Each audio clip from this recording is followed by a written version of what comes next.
안녕하세요. W볼톡의 로이스터입니다. 지난 화로부터 제가 1년 반 만에 이렇게 인사를 드리는 것이더라고요. 비정기적 컨텐츠다 보니까 크게 신경을 안 썼는데 그런 걸 감안해도 시간이 참 빠르게 지나간 것 같습니다. 이번 시간에는 한국 여자농구의 대패에 대한 이야기로 시작을 해서 아시아 쿼터 제도로 이제 이야기를 끝마무리 해보도록 하겠습니다. 지난 5월 18일 한일대학 교류전에서 여성부에서 27대 110이라는 믿기 힘든 점수차로 대패를 했습니다. 이 사건은 이제 언론을 타고 전국적으로 큰 화제가 되었는데요. 저는 되려 일본이 이 112대 27로 크게 승리를 거뒀다는 점에서 뭔가 오히려 감사함을 느낍니다. 왜냐하면 어중간하게 봐주면서 30점 차, 40점 차로 했다면 그게 되려 더 큰 굴욕이고, 이렇게 심각한 결과가 나왔기 때문에 이제 언론에도 보도가 되고 또 농구계에서도 현 시점을 되돌아볼 수 있는 계기가 되지 않았나 싶기 때문입니다. 이게 단순한 일회성 비아냥거리가 되는 것이 아니라 좀 농구계가 같이 고민을 해야 될 문제라고 생각합니다. 2차전의 패배의 임팩트가 워낙 커서 묻힌 감이 있지만 1차전과 3차전이 있었습니다. 그 두 경기들도 모두 더블스코어 이상으로 패배를 했고요. 2차전의 경기 내용을 분석을 하자면, 분석이라고 하기도 부끄럽지만 1쿼터부터 크게 밀린 가운데 후반전에는 고작 4득점에 그쳤습니다. 일본 측에서 사실 수준 차이가 너무 나니까 여성부는 하지 맙시다 라고 해도 할 말이 없을 그런 경기였습니다. 조금 선수들에 대한 변호를 하자면 한국과 일본의 다른 생태계에 대해서 좀 확인을 할 필요가 있습니다. 한국 같은 경우에는 고졸 후 프로로 직행을 하지만 일본 같은 경우에는 대학을 졸업하고 프로를 진출하는 것이 일반적이고요. 그렇기 때문에 한국의 대학 농구 같은 경우에는 프로 진출에 실패한 선수들이 간다는 인식이 강한 데다가 그 실업 농구라는 제도가 있기 때문에 프로, 실업, 대학 순으로 진로 결정이 일반적인 데다 최근에는 이제 체육교육과로 입시를 치르고 가는 것이 오히려 안정적이다라는 이야기가 많아서 선수들이 대학 농구를 더 기피하는 현상이 두드러지고 있습니다. 쉽게 말해서 한국 선수들을 비하하는 건 아니고 예비 프로 선수와 3군도 되지 못하는 선수랑 대결을 한 셈이죠. 그렇다면 결과는 뻔할 뻔짜입니다. 그렇다면 농구의 미래라고 할 수 있겠죠.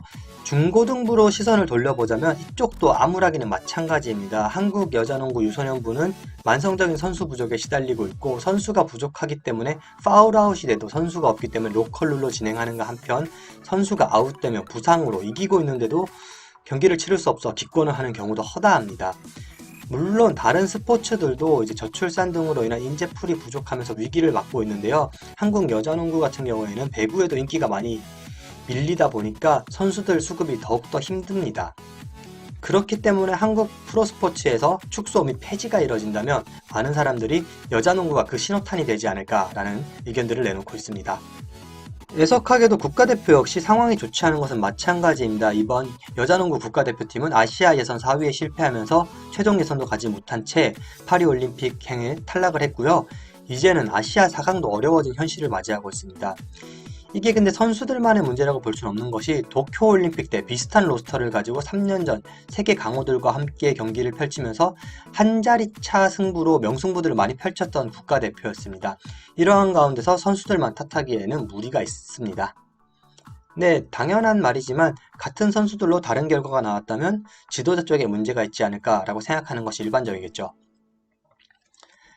어쨌거나 한국 여자농구계에서는 살아남기 위한 방법은 나름대로 모색을 하고 있는데요.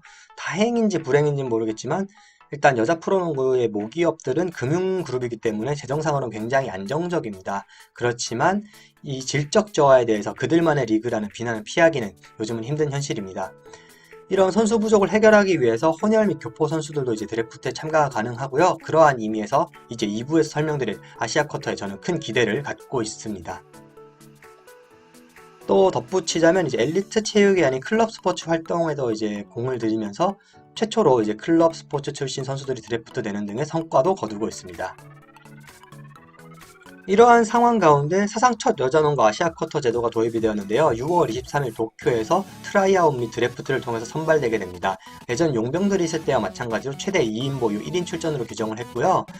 일단 이 트라이아웃에는 프로 대학생 관계없이 일본 국적이라면 누구나 참가가 가능합니다.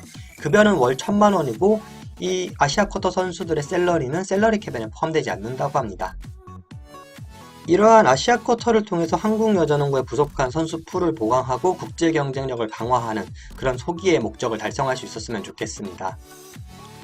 일단 일본 선수들은 어떤 반응을 보일까에 대해서 두 리그를 병행하는 것은 불가합니다. 왜냐하면 일본의 W리그 스케줄과 한국의 WKBL 리그의 스케줄이 겹치기 때문인데요. 그렇기 때문에 이제 현역 선수들은 좀 고민이 많이 될 것 같고, 대우는 확실히 좋습니다. 2021년 기준이지만 W리그 연봉퀸 도카시키 라무 선수의 연봉이 약 1,000만엔 선으로 알려져 있는 가운데 지금은 엔저까지 겹쳐가지고 월 1,000만원의 급료라면 사실상 최고급 대우라고 할 수 있겠습니다. 그치만 팀의 핵심 전력 선수들은 이제 팀에서 아시아 쿼터 참가를 좀 못하게 종용할 것 같고, 그렇기 때문에 경험과 성장이 필요한 유망주들 위주로 적극적인 트라이아웃이 있을 것으로 생각됩니다. 빅맨 자원을 구하기 힘들다면 포워드 아니면 가드겠는데요. 두 포지션 모두 팀에서는 필요한 자원들입니다. 그렇지만 개인적으로는 WKBL이 저득점이 많이 나오기 때문에 스스로 득점을 만들어낼 수 있는 포워드 타입의 선수가 선호되지 않을까라는 예상이지만, 일본이 뛰어난 가드들이 많기 때문에 가드 선수들의 기량이 좀 더 높다고 판단되면 가드 위주로 드래프트를 할 가능성도 배제를 할 수는 없겠습니다. 한국에도 이제 일본 여자농구 팬들이 좀 있어가지고 뭐 이 선수 왔으면 좋겠다 하는 예상들이 있는데, 어떤 선수가 올지 저는 감을 도저히 못 잡겠습니다. 반대로 그렇다면 한국 선수들의 일본 진출은 어떨까? 아직 W리그로부터의 공식적인 한국 아시아 쿼터 도입에 대한 소식은 없고요. 그렇지만 양국 교류가 활발해지는 가운데 충분히 실현 가능한 제도라고 보입니다. 그리고 제가 보기에는 국가대표급 선수들은 충분히 일본에 가도 성공 가능성이 있지만, 문제는 한국 선수들의 높은 연봉을 일본 리그에서 어떻게 감당할 수 있을지, 또 본인이 얼마나 페이컷을 감수할 수 있을지, 그 부분이 생각됩니다.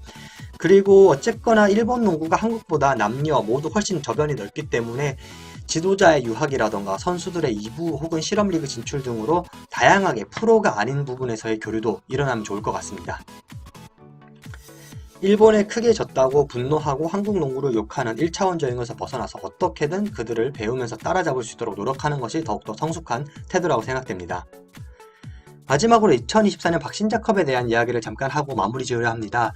일단 박신자컵은 한국 여자농구의 레전드이자 세계 여자농구의 레전드인 박신자 선생의 이름을 따서 창설되었고, 2015년 창설되어 이제는 벌써 10주년을 맞이하는 국제대회가 되었습니다. 처음에는 2군급 선수들에게 기회를 주는 육성의 컵대회로 시작을 했지만, 이제는 해외팀들도 참가하는 이제 아시아, 전 세계로 나아가는 국제대회로 위상이 올라갔습니다. 작년 같은 경우에도 국내 6개 구단이 모두 참가했고, 일본 2팀, 호주 1팀, 필리핀 1팀이 참가하는 대회였습니다. 아직 공식적인 스케줄은 나오지 않았지만 저는 이번 박신자컵에서 아시아 쿼터 선수들의 기량을 확인할 수 있을 것으로 기대를 하고 있습니다. 왜냐하면 이번 6월 23일에 아시아 쿼터 선수들의 트라이아웃과 드래프트가 열리고, 보통은 이제 8월 혹은 9월에 열리는 박신자컵이기 때문에 이때쯤이면 이들이 데뷔하면서 이제 쇼케이스를 펼칠 가능성이 농후하기 때문입니다. 지난 대회를 약간 리뷰하자면 이제 일본 팀들이 1위와 3위를 한 가운데 도요타 안텔롭스가 우리은행과 명승부 끝에 우승을 거머쥐었습니다. 161cm에 불과한 단신 야스마 시오리 선수가 사상 처음으로 외국인 MVP에 등극을 했는데요. 네, 좀 시오리 선수 알아봤는데 독일과 이탈리아 처음에는 통역도 없이 단신으로 건너갈 만큼 농구를 향한 열정이 대단한 선수였습니다. 이런 야스마 선수나 와타나베 선수 같은 일본 선수들의 도전 정신이 한국 선수들에게도 좀 울림이 되었으면 좋겠다는 생각을 가졌습니다. 제가 이번 시간 준비한 자료 여기까지입니다. 좋아요, 구독, 댓글 모두 감사드리고요. 다음 시간 언제가 될지 모르겠지만 재미난 자료를 찾아뵐 수 있도록 노력하겠습니다. 감사합니다.